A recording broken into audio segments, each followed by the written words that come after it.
अंबरनाथमध्ये नववर्षाच्या पार्श्वभूमीवर पोलीस यंत्रणा देखील सज्ज असल्याचं पाहायला मिळालं.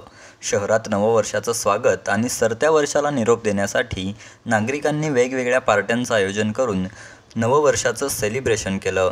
त्यामुळे शहरात सर्वत्र जल्लोषात सरत्या वर्षाला निरोप देऊन नववर्षाचं स्वागत झालं. या दरम्यान कुठेही कायदा व सुव्यवस्था बिघडू नये यासाठी सर्वच पोलीस यंत्रणा सज्ज ठेवण्यात आल्या होत्या. शहरातील पूर्वेचा गोविंद पूल, हुतात्मा चौक तसेच पश्चिमेला मटका चौक, अंबरनाथ पोलीस ठाणे अशा अनेक ठिकाणी पोलिसांनी नाकाबंदी करून वाहन चालकांची तपासणी केली. यामध्ये नववर्षाचं स्वागत करत असताना वाहतूक नियमांचं उल्लंघन करणाऱ्या वाहन चालकांवर कारवाई देखील करण्यात आली. एकीकडे नागरिक नववर्षाचा जल्लोष साजरा करत असताना पोलीस अधिकारी, कर्मचारी तसेच वाहतूक पोलीस मात्र आपलं कर्तव्य बजावत होते. त्यामुळे त्यांचा उत्साह वाढवून त्यांना शुभेच्छा देण्यासाठी परिमंडळ 4चे पोलीस उपायुक्त डॉक्टर सुधाकर पठारे हे स्वतः प्रत्येक नाकाबंदीचा आढावा घेऊन आपल्या पोलीस कर्मचाऱ्यांना नववर्षाच्या शुभेच्छा देताना दिसून आले.